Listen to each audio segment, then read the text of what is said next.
L'œil de l'expert aujourd'hui, Jean-Pierre Bouchard, bonjour. Oui, bonjour. Bonjour, merci d'être avec nous. Vous êtes psychologue et criminologue, spécialiste des agresseurs et des victimes. Je voulais vous avoir ce matin pour parler de ce sujet qu'on a abordé déjà depuis plusieurs jours à propos de l'irresponsabilité pénale et de ce que c'est que d'être fou. Qu'est-ce qu'être fou? Qu'est-ce qu'un fou? Qu'est-ce qu'une unité pour malade dangereux? Qu'est-ce que c'est un fou, Jean-Pierre Bouchard? Alors un fou, pour le sens commun, c'est un mot un peu valise. Pour nous, les cliniciens, ça correspond à des choses précises, puisque vous savez que les troubles mentaux, comme les troubles du comportement et les maladies mentales, sont classés.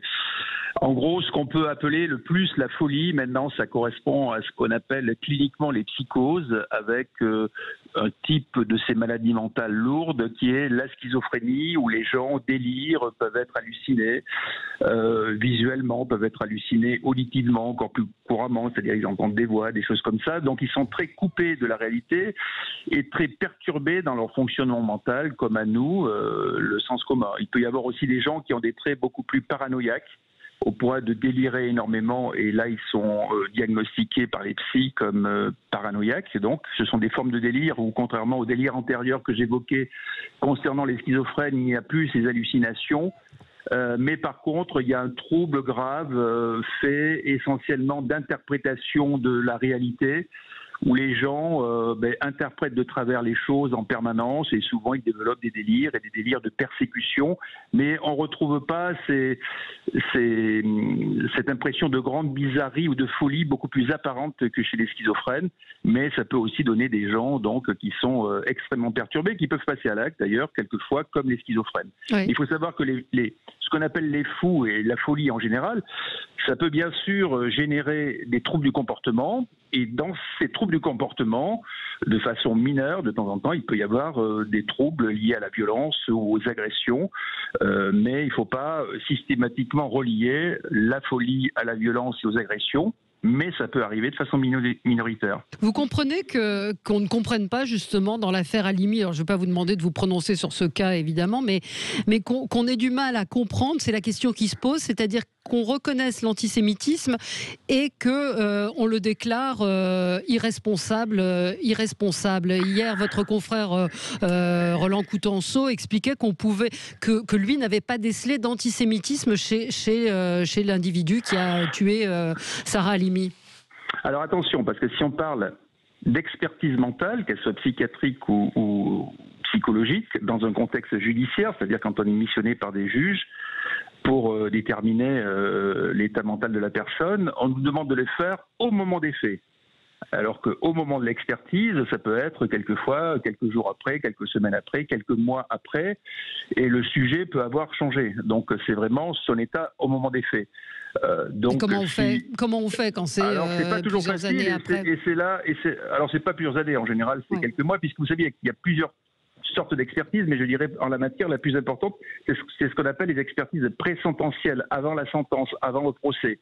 Ce qu'il faut savoir, c'est que ce type d'expertise est systématique en matière criminelle, donc quand les gens ont commis des crimes, et vous savez que le crime le plus souvent commis, c'est pas l'homicide mais le viol, ou le plus souvent jugé, bien sûr en matière d'homicide et pour toute la chaîne pénale criminelle, et puis c'est exceptionnel les expertises en matière délinquentielle, en matière de délit.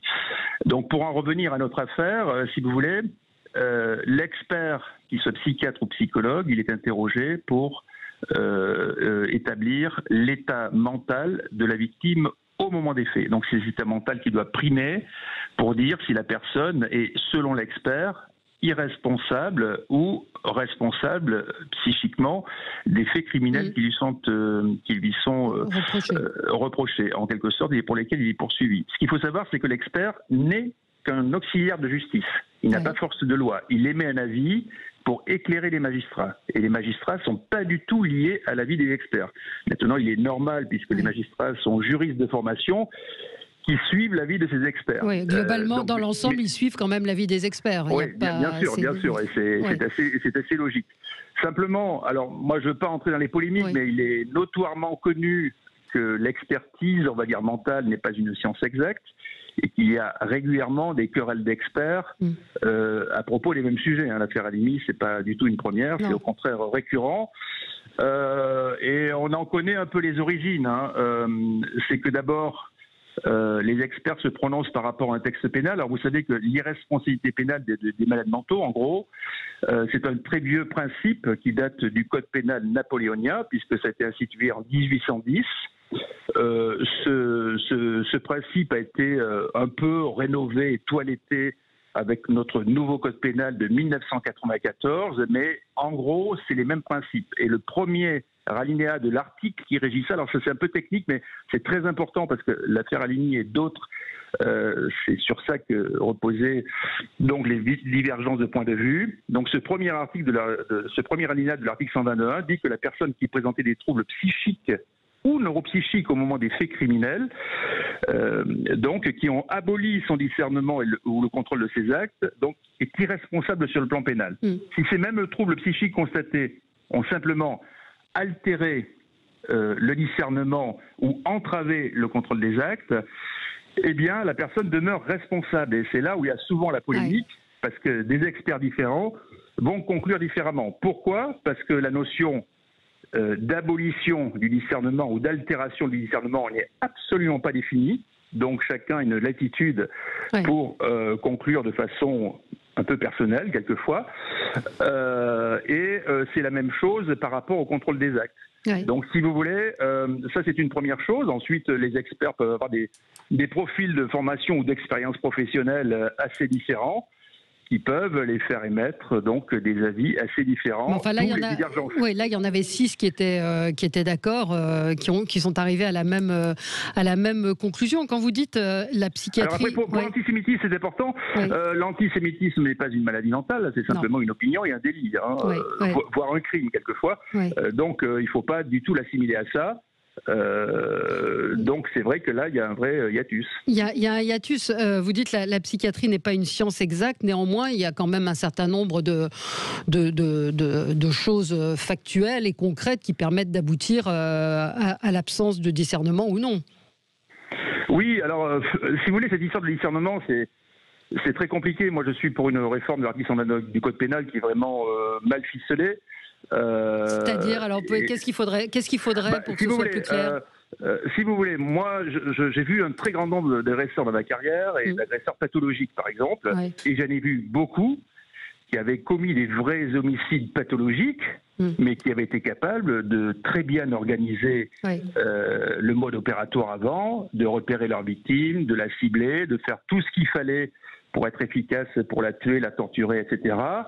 Et pourtant, il présentait des troubles mentaux lourds. Donc, il faut beaucoup plus recentrer le texte sur l'existence de troubles mentaux lourds au moment des faits, plutôt que sur le contrôle des actes et des choses comme ça qui sont très secondaires, parce que vous avez des cas de figure extrêmement différents. Alors, pour ramener un peu de raison à tout ça, est-ce que vous avez une idée de la proportion de responsables pénaux ou d'irresponsables pénaux? Non. C'est pas du tout 50-50. Si on prend à peu près à la louche, c'est moins de 1% qui sont considérés comme irresponsables pénaux. Donc vous voyez que c'est quand même très très peu de gens. Très peu de gens, mais ça existe évidemment, et c'est un très vieux principe, et donc cette possibilité existe, mais ce débat psychiatrique avec ces querelles d'experts, c'est assez récurrent. Ça, c'est pas une exception. C'est récurrent, mais 1%, oui, c'est assez peu. Moins de 1%, Qu'est-ce que c'est qu'une UMD, qu'une unité pour malades dangereux? Parce qu'on a l'impression, si on prend le cas de l'affaire Halimi, qu'il va aller dans une sorte d'hôpital. Enfin, là, il est en hôpital psychiatrique, mais que c'est finalement beaucoup moins dur que la prison. Est-ce que c'est le cas? Alors, si vous voulez, quand les gens sont reconnus malades mentaux au moment des faits, au point d'être irresponsabilisés, il n'est pas question de les relâcher comme ça dans la rue à la fin de l'audience ou quand l'instruction est clôturée. Donc, ils sont placés donc dans des structures sanitaires, donc qui relèvent de la psychiatrie, dans des services de psychiatrie qui sont sécurisés. C'est-à-dire qu'ils ne peuvent pas aller et venir facilement, ils ne peuvent pas sortir comme ça. Et ces services sécurisés, là aussi, le premier est très ancien. Il a été créé donc en 1810 aussi, en 1910 pardon, en région parisienne. Il y en a un autre qui a été créé en 1947 dans la région d'Avignon. Encore un autre dans les années 50 dans le nord-est de la France, et dans le sud-est de la France. Ça a été longtemps l'unité pour malades difficiles la plus jeune, était dans la région de Bordeaux, elle a été créée en 63. Et maintenant, il y en a 5 nouvelles qui se sont rajoutées, qui sont toutes petites depuis 2011-2012.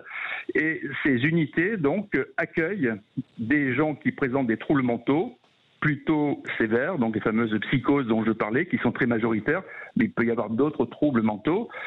Et là, on y trouve les fameux irresponsables pénaux, qui ne sont d'ailleurs pas du tout majoritaires, mais ils sont toujours très présents, donc qui ont commis des infractions graves et qui ont été irresponsabilisés au titre de ce fameux article 121 du Code pénal. Mais il y a aussi certains détenus qui présentent des troubles mentaux, bien que maintenant il y ait de nouvelles structures aussi qui leur soient réservées.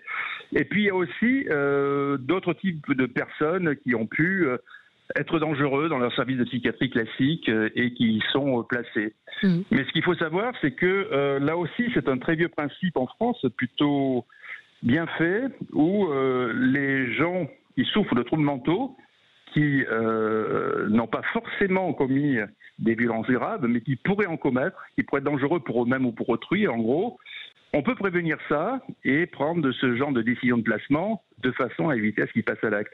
Donc il y a des gens à la fois qui sont passés à l'acte et des gens qui auraient pu passer à l'acte, qui sont placés dans ces fameuses unités pour malades difficiles. Très bien. Bah, écoutez, merci de nous avoir éclairé ce matin sur ce sujet. Merci Jean-Pierre Bouchard, psychologue et criminologue. Bonne journée à vous, spécialiste des agresseurs et